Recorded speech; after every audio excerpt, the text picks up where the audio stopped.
Okay guys, 2021 Max Double R Smart Shock. Just got done finishing the install on the XTC plug and play. This is a self-canceling turn signal.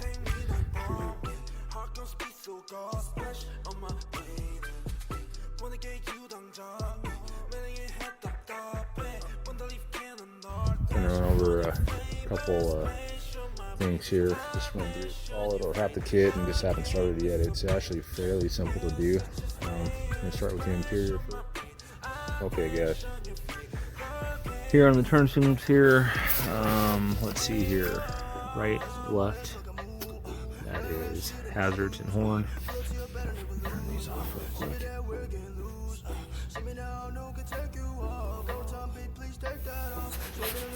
So, turn signals are momentary. You guys know they're self-canceling, so holding or pressing the left or right for 1 second for a lane change will stay on for approximately 8 seconds, 10 flashes.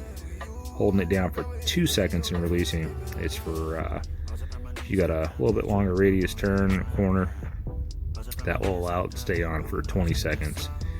A press and hold for 5 seconds, like at a traffic light or waiting at a stop signal or stop sign, will give you 75 seconds before it self-cancels. Let's see here.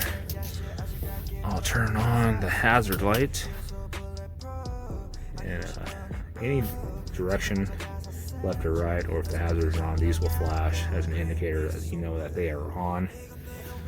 In the rear here, it's kind of bright out, so I think you guys can see that. So that's hazards. I'll show you guys the front. I didn't install as far as mount the front turn signals.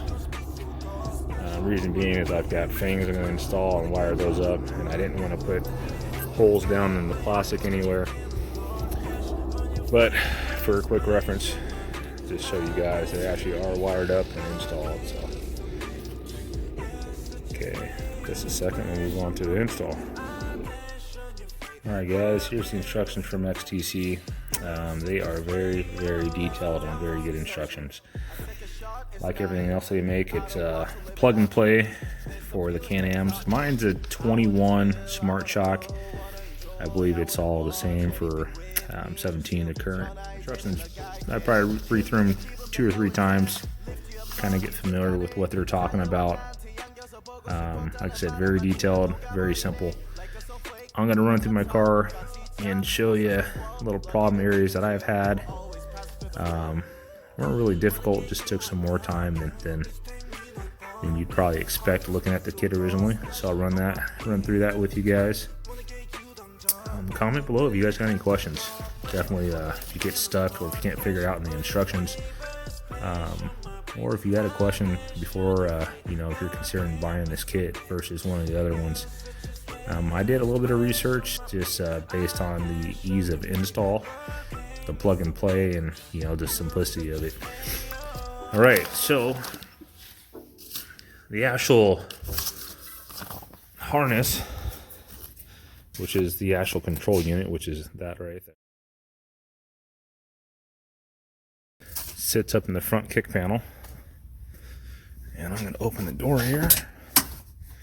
I'm going to show you here. So you got a Torx T30 right there, another T30 right here. Take those two out, this panel comes off. On the reverse side of the panel, literally on the back side of this panel, is where that control module sits. You drill a 1/4 inch hole at the top, put a screw through it, it bolts to the panel, and then all your wiring runs right here. Next step is you start in the back with your, so whether it's a 2-door or a 4-door, it is exactly the same on the driver's side. Back panel in front of the rear shock here. This is where it gets a little bit tricky. You've got your OEM harness. It's a three-prong plug that is crammed right there. And what comes in your kit is you've got a splice harness that you'd unplug the OEM one, and then The XTC one splices in between, and it's got a jumper harness that goes over to the passenger side. And I'm going to show you here real quick. It's real simple to get to. Just unplug it, plug in the XTC, and then run the right side over, which is this little wire here. You've got a little chase here that all your OEM wire sits in, runs along the back wall of either, if it's a 4-door, your rear seats; if it's a 2-door, it's just a driver and passenger seat there. I pulled mine across, took off my cover that gets me to the turbo, and then you can pull that along the back. I'll pop this off so you guys can see it. Bear with me 1 second. So this is zip tied. You can see the XTC harness coming across here. It's zip tied to the existing wire loom, get me all the way over to the passenger side. Let's go over to the passenger side real quick. Put the cover back on.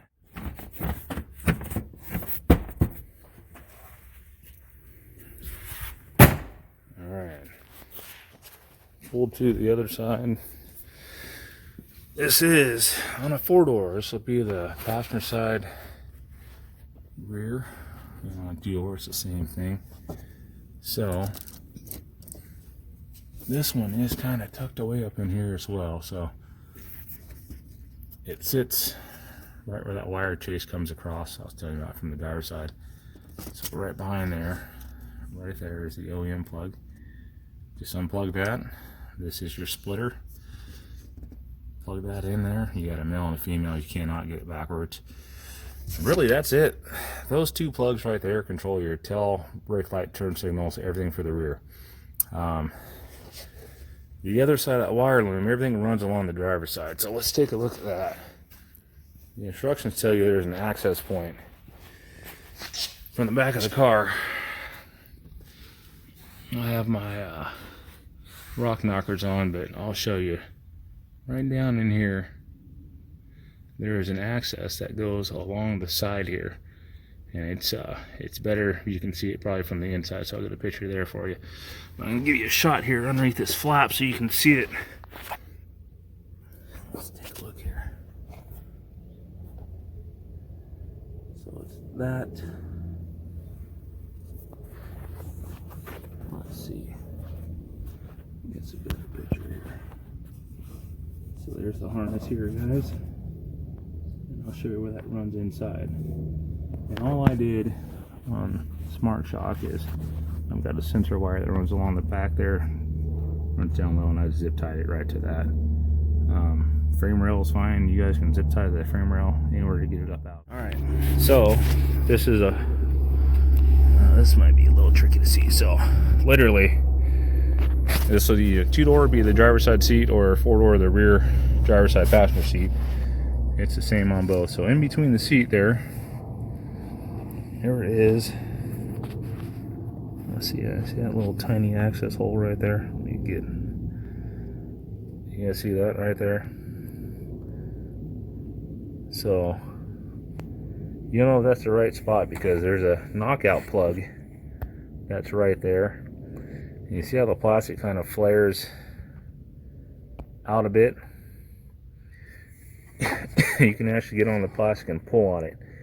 You see how much access that gives you to get that cable through there? So anyway, pull that. That's where it comes in. Nice and loose, nothing sharp to rub up against. Then it literally runs right up through the frame rail here, all the way to the front, to that kick panel. And you can literally slide it. There's a, inside the rail here, literally there's a spot you can just push it all along the inside. It's tucked up out of the way. Same thing with the driver's side here. It's inside the frame rail. There's a plastic chase that you can push it all the way up in.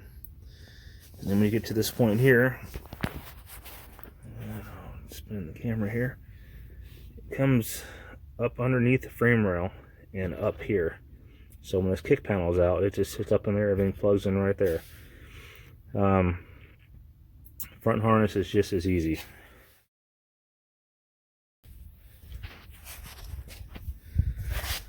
Which controls your front turn signals and your horn and all that jazz. Okay, let me get around to this other side, get you a better picture here. Okay, so front harness, you actually start from the front of your car. This boot right here, cut this zip tie. Mine had a zip tie on it. Cut that zip tie, you'll start with the plug in here. Plug goes in from the front into the cab. Push that through. Once inside, you'll go up over the brake booster and the steering column, and then over the frame rail into the kick panel. So once you're all done pulling wires, put a zip tie back on here. That'll keep all the mud, dirt, and debris from getting inside from this access point. It usually stays pretty clean because it's blocked by the front fascia, radiator, and all that other jazz. Let's see here. The instructions will tell you that the green and white is for the passenger side. Like I said, mine are loose. They're just hanging out right here. I'm going to unplug these. I've got some things I'm going to put in, and it'll be plug and play. Driver side has yellow and white. Looks like we've got to be the driver's side. The only other thing you've got up here is the horn. And the horn attaches to the brake line. Brake line has an existing bolt there. You unbolt it, put the horn bracket right underneath the brake line, and bolt it right back down. It's that simple. The horn button, or wires, excuse me, are purple. Pretty much all there is to it. It literally took 15 minutes to get the harnesses ran and installed. Actually, I lied. I had 2 beers, so probably about 25 minutes because I was drinking 2 beers while I was installing this. Really easy kit. Once I get my fangs installed, I'm gonna probably run these up somewhere, zip tie them down, or maybe run them up to the front here and get them on some of these other existing wire looms, zip tie them down, make them look nice. But I just want to make a quick short video. It's not exactly an install video, but just to show you some routing. It really is a piece of cake. The XTC stuff is, as you guys know, if you use any of their products, they're all top notch.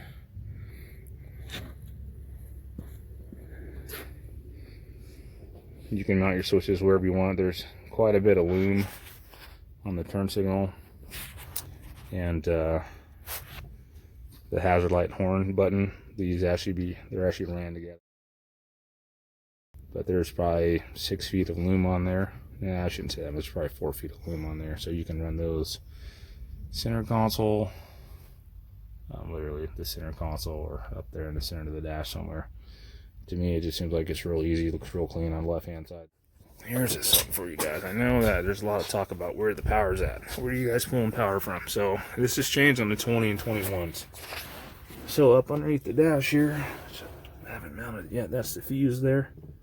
So literally driver's side, floor, right, gas, brake and gas pedal, brake booster, literally that frame rail right there, that's where your power's at. It's that sucker right there. So it's up there kind of high. It's kind of a pain in the butt to get to. Stick a little screwdriver in there and just pop that.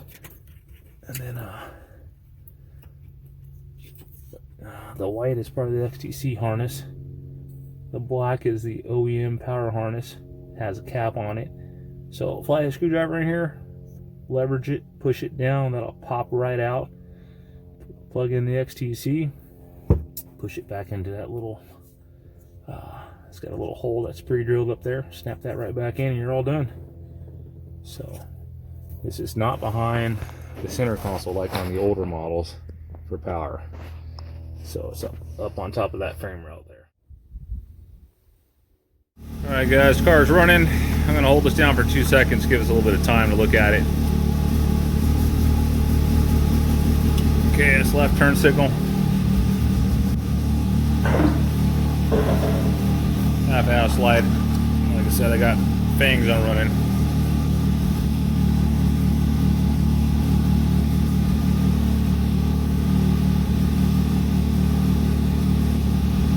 Okay.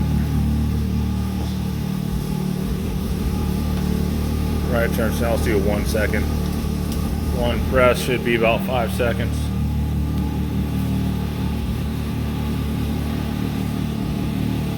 Yep. And then horn sounds a little cheesy. It's not like a Prius horn, but not really manly either. But lights.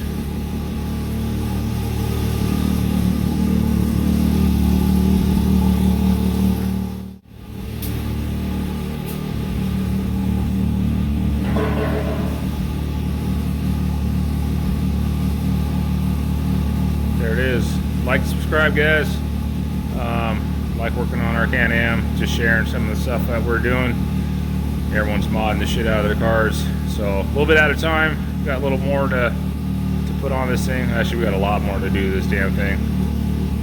Never enough time and never enough money. Now starting to look badass.